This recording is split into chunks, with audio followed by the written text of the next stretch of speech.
So with nutrition, you guys, main things, okay?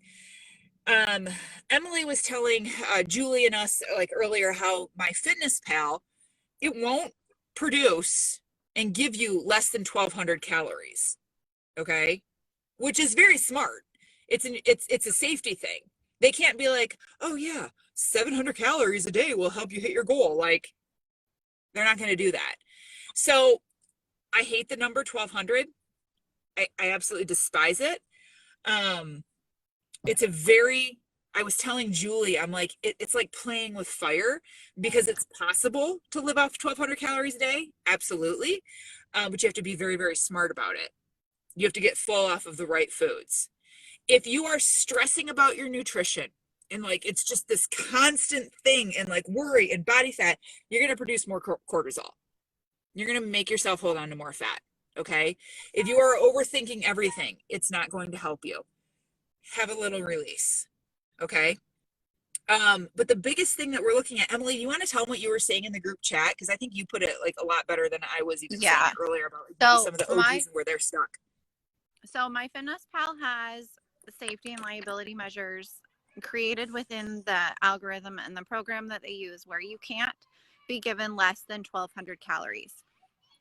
It saves them from somebody coming with a lawsuit that says you developed like a disordered eating pattern, and they're to blame for your whatever health issues.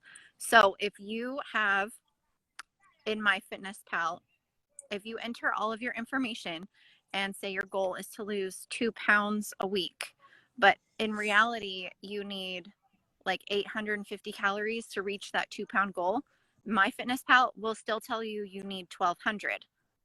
So if you never meet your 2 pound goal, it's because you can't ever meet your 2 pound goal because you're always going to be eating more and nulling your deficit. You'll just be in maintenance, which I think is an issue for many of our members. And I feel bad that we just figured this out, but I did a lot of research today. So if you are one of those ladies who's like, MyFitnessPal says I have 1,200 and it's going to be 1,200. It's not going to be like a different number like 1,264 or 1,219. If it says 1,200 and you have pretty, I think it's like it's set at like 50, 20, and 30. Then you are one of those ladies whose goals do not match up with your information and it's just spitting you out the number. So if you have that, please contact us and we will help you work through that. And Melissa and I were talking today how much we hate 1,200 and how much we hate 2 pound goals. I don't love 2 pound goals. For myself, 2 pound goals never, there's mosquitoes everywhere, sorry. 2 pound goals never worked out for me. I have to move. I have to walk and talk. 2 pound goals never worked out for me because I always felt like I was being super restrictive and I was always really hungry and I could never get the 2 pounds. And if I did, it was because I wasn't eating enough and I was exhausted and I was tired. And I think the only reason I ever met those 2 pound goals during that time was because I was nursing. And that's where my extra calories were coming from. So if you are not, or if you are constantly weighing in and being disappointed and not meeting your 2 pound goal, we really encourage you to reassess your goal and maybe change it to 1 or 1.5 pounds and see how you fare at the end of the month. And that will change your numbers in MyFitnessPal, and you will see that you will get between, I would say like 250 to maybe 500 extra calories per day. Yes. Which will make you feel so much better. And especially for our ladies who want to gain muscle at this point and want to up it at the gym, you're going to want that extra food. Like it's going to be more like a 75-25 as opposed to the weight loss ladies who's going to be more like an 80-20. Yep. And your body, you guys, will tell you. You will know. You'll be hungry. You'll be hangry. You'll be like, oh, you'll get like the brain fog. When you go from sitting to standing, you'll get like dizzy, like your vision will get like, whoa. Listen to your body. But we can help you reevaluate all this. Megan wants to be added to the list too. We can help you reevaluate all of this on Thursday. And these are conversations that we have to just keep having all the time. The biggest thing I guarantee for all of you is consistency. Many of you know what you should do and what you should be eating. And they're like, I do it some days, but not a lot. Like, love yourself enough to be freaking consistent. Bye. And just watch what happens, you guys. And this is hard. It's fucking hard. I know this, okay? But consistency, knowing you're worth it and you can do it. And again, it's not to do it forever. I don't want you dropping your calories or adding or creating a huge deficit forever. I just want you to have a taste. I want you to have a taste of what that looks like, to be like, holy crap. Now, most of you have the holy crap thing after months, you know, and I show you your original picture to where you're at now, and it's like, whoa, that's great. But I want you to experience that holy crap within like 3 or 4 weeks. That's cool.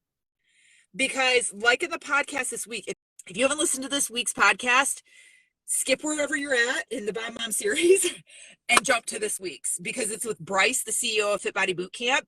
And we start this episode off with him even saying, and it's Tony Robbins' words, is that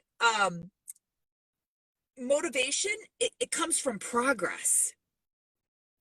You see a little bit of progress, man, does that light your fire. It's like just spraying gasoline on your fire. And then you get motivated. And then you get more progress. And you get a little bit more motivation. And it just keeps going. And then you're like, holy crap, I don't want to stop this. This feels really good. So I want you guys this month to really feel that. It's not impossible to drop 5 pounds in a month, especially if you have jiggly fat. And if you're like, yeah, I got jiggly fat and I know I could easily drop 5 pounds on my body, like it's there to be gone. Let's experience that. You can do it. And it's a great feeling to step on that scale and you were 160 and you get on that scale and it's 155. You're like, hell yeah, I've been there. It's not a mistake that I used 160 pounds and 155 pounds. And guess what? Then we're going to learn what 155 pounds feels like. Get consistent though. And if you're someone who has, I've been there though, I hit the 130s. I became a 130s girl. And then I became a 140s girl again. And now I'm creeping close to 150. Stop, reevaluate. You have an advantage because you've already done it once before. What did you do? Use that data. What did you do before that got you here? Let's apply it again. Let's do it again. Right? There is nothing wrong with taking previous data and reapplying it. Oh my God, Melissa, that kind of sounds like putting reps in. It's learning. Boom. Boom. Do it again. And I don't care if you're learning and playing around with 10 pounds. You're like, I was 130 and now I'm 140. What did you do before? Let's reapply it. Let's get you there again. Figure it out. Put some reps in. And then the rep of like 10 pounds. Okay, I learned, lost, added, blah, blah, blah. That becomes less and less. I can't tell you the last time. It's been years. I'd have to think about it. I'd have to actually go back and look at like my calendars and planners and stuff. It's been years that I have messed around with a good 8 pound, blah, blah, blah. 5 pounds? Sure. I've messed around with 5 pounds before. It's come on, it's gone, blah, blah, blah. You know, like body fat percentage, yeah. But it's like this little window. And it's just me being picky now with my body. It's been years that I've dealt with a big window of 10 pounds. So if you're still here dealing with the 10 pound, like, oh, how do I get it off? I got it off before, now I got it back on, blah, blah, blah. It's okay. That window is going to get smaller. And then you're going to get to a spot where you're just like playing around and you're messing around with the 5 pound window. And that's cool. So let's reevaluate. Keep communicating with your teams. Keep reaching out to people that you don't hear from. Keep posting your food this week. Ask questions, learn, see where your body needs more. This week,